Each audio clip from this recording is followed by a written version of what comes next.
The Ghost of Oklahoma. Part 1. The Letter from Nowhere. The envelope had no return address. Chuck Norris found it on a Tuesday morning in a stack of mail that Paulie had sorted and left on the office desk in the order he always sorted it. Bills first, competition correspondence second, personal last. The envelope was at the bottom of the pile, which is where personal always ended up, and it was slightly smaller than standard, the kind sold at drugstore counters, with a postmark from Ryan, Oklahoma, that was smeared enough to make the date illegible. His name on the front was written in handwriting he did not immediately recognize, and then, with a cold shift in his chest, did. He set it down, picked it up again, set it down. He was 33 years old, and it had been 17 years since he had last been in the same room as the man whose handwriting this was. And in that time he had built something, a life, a body of work, a name that meant something, that stood at such complete distance from the circumstances of his childhood that he had stopped thinking of Ryan, Oklahoma, as a place that had any claim on the present. It was the past. He had left it with intention and had not looked back with equal intention, and those two intentions together were supposed to mean that the past stayed where he had put it. The envelope suggested otherwise. He opened it. Inside was a single sheet of paper, folded once. The handwriting was shaky in places, unsteady in the way of a hand that had spent decades doing damage to itself. The message was short. Carlos, I'm in Ryan. I need to talk to you before I can't anymore. You don't owe me anything, but I'm asking anyway. Ray. Carlos. No one had called him Carlos in years. He had been Chuck so long that Carlos had become the name of someone else, the boy from Ryan with the second-hand shoes and the permanent anticipatory knot in his stomach, the boy who flinched at the sound of a truck pulling into the driveway because the truck might mean his father was back, and his father being back was never simply good news. He had outrun Carlos. He had built Chuck in the ruins of him. And here was his father's handwriting calling him by the name of the person he had dismantled and rebuilt and willed into obsolescence. He folded the letter back along its crease and put it in the inside pocket of his jacket. He went out and taught the 9 o'clock class. He ate lunch at his desk. He ran the afternoon classes. He called his mother that evening and did not mention the letter, which told him more about his own state than anything else. He told his mother everything, or nearly everything, and the things he didn't tell her were the things that scared him most. He drove back to the dojo after hanging up and sat in the parking lot for a long time with the engine off, looking at the building. His name was on the sign. He had painted it himself. The dojo existed because he had decided it would exist, because he had borrowed money he wasn't sure he could repay, and taught classes in a space that smelled of mildew until he fixed the ventilation. And none of that, none of the work, none of the wins, none of the years of training before 5 in the morning, none of it had anything to do with Ryan, Oklahoma. He had made himself somewhere else. That was supposed to be a permanent condition. He booked a flight to Oklahoma City for Thursday morning. Part 2. The drive south. Oklahoma City in August was a different kind of heat than California heat. California heat was dry and declarative.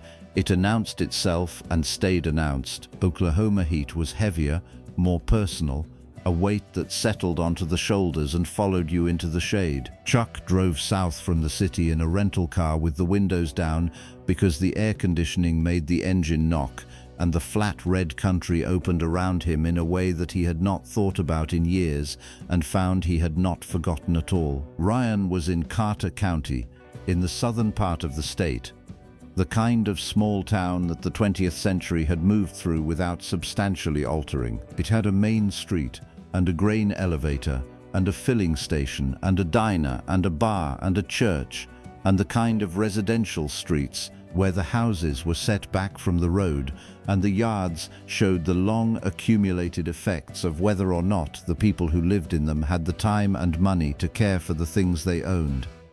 Some yards were kept, some were not. The kept ones and the unkept ones had been the same respective yards since Chuck could remember.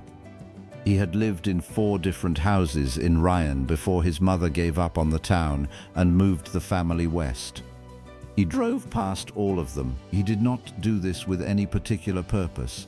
The driving was just the first thing that happened when he arrived, the body's way of taking the measure of a place before the mind got involved. The houses were smaller than he remembered, which was expected, and in roughly the same states of repair as they had always been, which was less expected. He had thought, somewhere in the back of the narrative he had built about his own history, that the places he had left would have deteriorated after leaving, become more ruined than they had been, as though his departure had taken something vital with it. They were just houses. They had gone on being houses. He pulled up in front of the 4th one, the last one, the one they'd been in when he was 12, the one with the porch that listed to the left because a foundation post had rotted and his father had not fixed it, and sat in the car. The porch still listed. Someone had put a new mailbox in at some point, a red plastic one, which looked aggressively cheerful against the weathered grey of the house's exterior. Someone's bicycle was on the lawn. The house was occupied by people who had nothing to do with him. He drove to the address his father had put at the bottom of the letter. Hot 3, the man in the chair. The address was on the eastern edge of town, a low-slung rental property that sat at the end of a gravel road behind a gas station that had been out of business long enough for its signs to have faded to illegibility. There were 3 units in the property, converted from what had once been a single commercial building of indeterminate original purpose. His father's was the middle one. Chuck knocked and waited.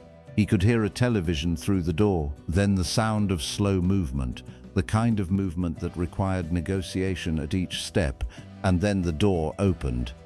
Ray Norris was 64 years old. Chuck had not seen him since he was 16, 17 years ago, when Ray had walked out of the Torrance house on a Thursday evening in the middle of a sentence he had apparently decided was not worth finishing. In the 17 years since, Chuck had thought about this man infrequently and with the specific controlled quality of someone who has learned to manage the voltage of a particular emotional current by limiting contact with its source. He had thought of him mostly in the abstract, as a category rather than a person, as the example he had spent his life defining himself against. The person in the doorway was not a category. He was thin in a way that had not been there in Chuck's memory, not the thinness of health, but the thinness of long attrition, of a body that had been spending down its reserves for years and was running a deficit. His hair was white where it had once been brown, and there was less of it. His hands holding the door frame on either side were the hands that Chuck remembered, big and rough, the hands of a man who had worked with them. But they had the tremor in them that Chuck had last seen in an entirely different context, and that meant the same thing regardless of context. His eyes, though, his eyes were his father's eyes, clear and grey and containing something Chuck had spent his life calling evasion, but that he looked at now, across a distance of 17 years and a doorstep in Ryan, Oklahoma, and recognized for the first time as shame. "You came," Ray said. "I came," Chuck said. There was a pause. Then Ray stepped back from the door and Chuck stepped inside. Olga. Part 4. What the room held.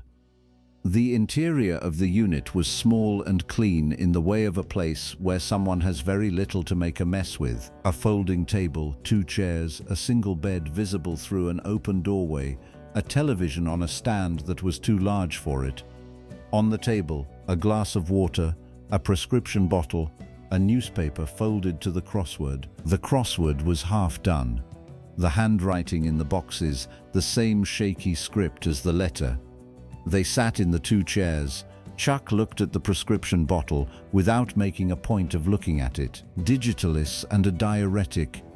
He recognized them from his mother's medicine cabinet in the years after his father left, when she had developed the heart condition that she'd managed ever since with medication and the particular pragmatic stoicism of a woman who has not been given the option of fragility. "How long?" Chuck said. "They found it 2 years ago," his father said. "It's been manageable until recently. It's getting less manageable." "Have you been here the whole time, in Ryan?" "I came back 8 years ago. I was in Tulsa before that, Bartlesville before that." He looked at the glass of water. "I moved around for a while after I left. Then I ran out of places to move to and came back to where I started." "Why Ryan?" A long pause. "I was born here," he said. "My mother's buried here. I didn't want to die somewhere that didn't know who I was." Chuck was quiet. Through the wall, the television next door ran a game show, the audience's applause muffled and distant. "What did you want to tell me?" Chuck said. His father picked up the water glass and held it without drinking. His hands were steadier when they had something to hold. "I've been reading about you," he said, "in the papers, magazines. I saw your picture on a cover last year. My landlord brought it over, thought I'd want to see it." He paused. "Do you know what it's like to see your son's picture on a magazine cover when you don't know your son?" "No," Chuck said. "Tell me." His father set the glass down. "Like watching someone else's life from a window," he said. "You can see it, but you can't. You're not in it. You're outside of it." He looked at Chuck directly, and it was the first time since Chuck had walked through the door that he was looking directly at him rather than at the table or the glass or some middle distance. "I wanted to say I'm sorry, before I can't, before I lose the chance." He stopped. "I know that doesn't fix anything. I know you don't need it. I know you did fine without whatever I was supposed to be. I just didn't want to die with it unsaid." Chuck sat with this. He had rehearsed, on the drive south, various versions of what this conversation might be. He had rehearsed a version where he was calm and measured and said the right adult things about closure and moving forward. He had rehearsed a version where he said nothing and let the silence do the work. He had also rehearsed in the part of himself where rehearsal is just the mind putting on paper what it actually feels. A version where he said everything he had never said, all of it, the evictions and the empty refrigerator and the nights of waiting and the specific quality of shame that comes from being the child of a man the neighbors pity. All the accumulated weight of a childhood spent in the shadow of a man who was supposed to be a protection and was instead an additional weather system to be survived. He had thought, doing that rehearsal, that if the conversation arrived he would want to say those things. Sitting in this room he did not. Not because the things were untrue, they were completely true, but because the man across from him was 64 years old and dying and was holding a glass of water with shaking hands and was not the weather system of Chuck's childhood, not in this room, not right now. He was a man who had failed at being a father and who knew it with the clarity that dying gives you, and who had written a letter with his name in it and asked for something he knew he wasn't owed. The things Chuck had rehearsed were true. They were also heavy, and he was tired of carrying them as weapons. "You said I don't owe you anything," Chuck said. "You're right about that." His father nodded. "But I drove here," Chuck said. "Not because I owe you anything. I drove here because I needed to see for myself that you were real." He paused. "I've been making decisions about who I am in relation to who you were for a long time, and I needed to see whether the version of you I've been carrying around matched the actual person. Does it?"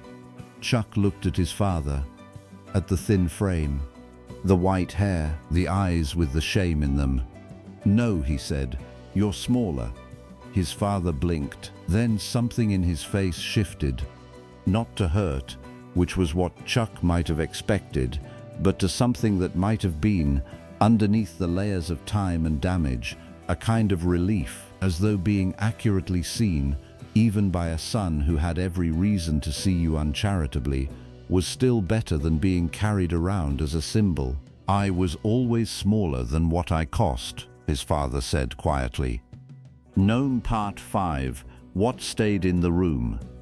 They talked for 3 hours, not about the past, mostly, or not about the past as a sequence of grievances, which is the only way Chuck had ever thought about it before this afternoon. They talked about it as a sequence of facts, which was different.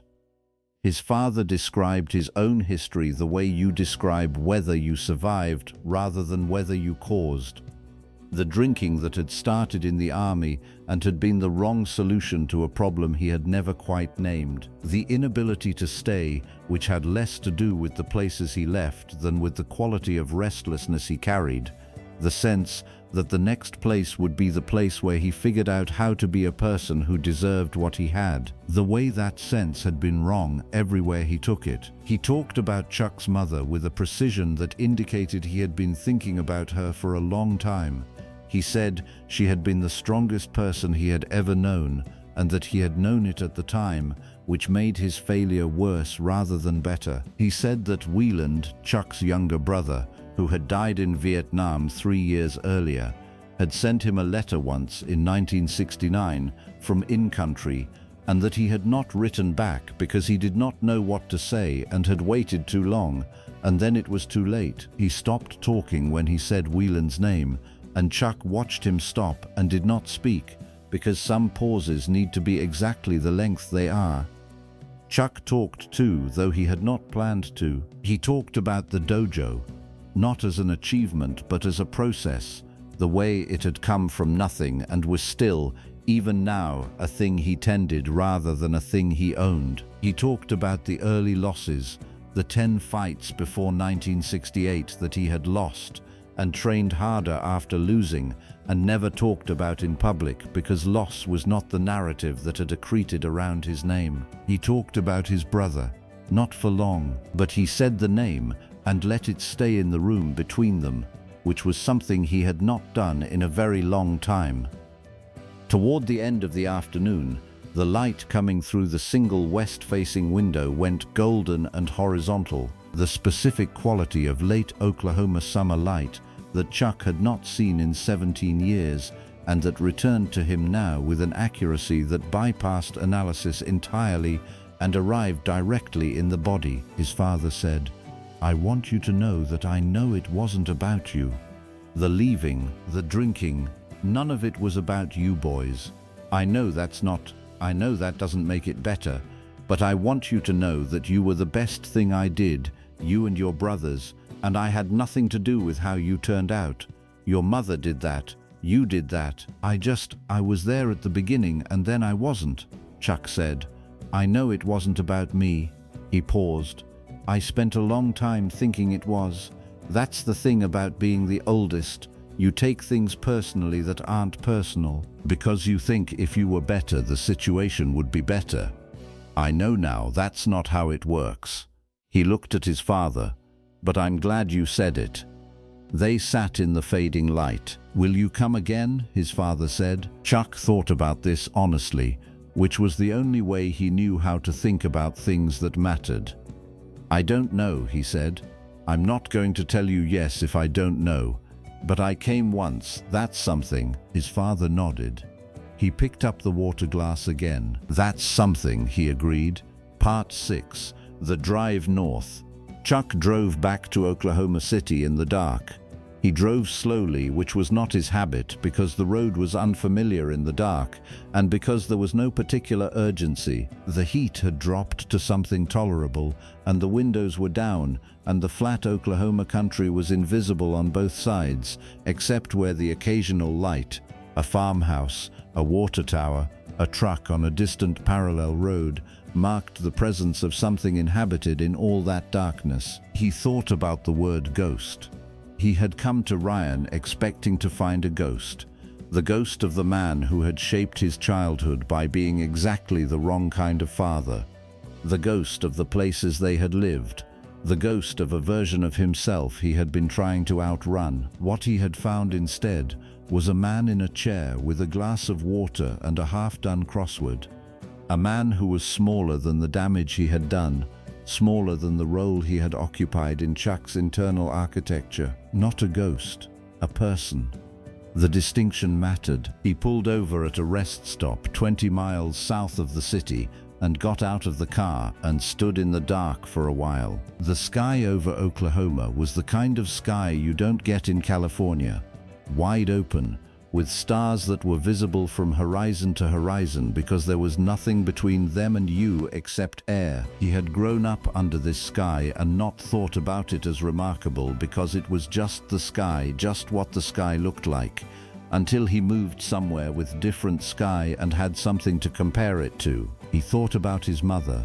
He would call her when he got back to the hotel. He would tell her about the visit, about Ray, about the conversation, about the prescription bottles and the crossword and the eyes with the shame in them. She would listen with the total attentiveness she always brought to things, and she would probably cry a little, which she did not do often, and she would say something that cut directly to the essential thing the way she always did, because 40 years of raising children alone had given her an efficiency in language that most people never developed. He thought about his brother Wieland, about a letter sent from Vietnam that his father had not answered because he hadn't known what to say, about the specific and permanent nature of the things you don't do because you're waiting until you're ready, not understanding that readiness is something you only discover by doing the thing, never by waiting for it. He had come to Ryan expecting to discharge something, to say the things he had rehearsed, to deliver the accounting, to stand in the wreckage of his childhood and confirm that it was rubble and walk away confirmed. Instead, he had sat in a small room with a dying man and talked for 3 hours about what it meant to have been a family, however badly, and had come away with something he didn't have a word for yet, but that felt in the way of things you recognize without being able to name, like the beginning of something being released. Not forgiven. He was not there. Maybe not ever, but released, put down, set in its actual place, rather than carried forward in its mythologized one. The ghost of Oklahoma was smaller than the ghost he had been carrying. He got back in the car. He drove north. Weepy Alloga. 3 months later, Chuck Norris went back to Ryan in November. He did not call ahead, which was deliberate. He wanted the visit to be a choice made in the moment, not an obligation made in advance. He drove down from Oklahoma City on a Saturday morning when the weather had turned and the flat country was the gray-brown of late autumn, the red earth muted by overcast sky, the farm fields empty after harvest. He brought a bag of groceries, nothing considered, just the ordinary things that fill a refrigerator: bread and milk and coffee and fruit, the things you bring to someone's house when you want to be useful in a concrete rather than abstract way. His father was thinner than he had been in August. He was also more himself, in some way Chuck found difficult to articulate, more settled, as though the act of having said what he had said, and had it received in the way it had been received, had freed up some energy that had been allocated to carrying the unsaid thing. They played cards. His father was a deliberate and unsentimental card player who took the game seriously without taking it personally, which Chuck respected.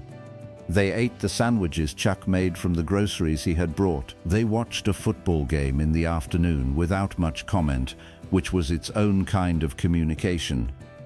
Before Chuck left, his father said, "You didn't have to come back."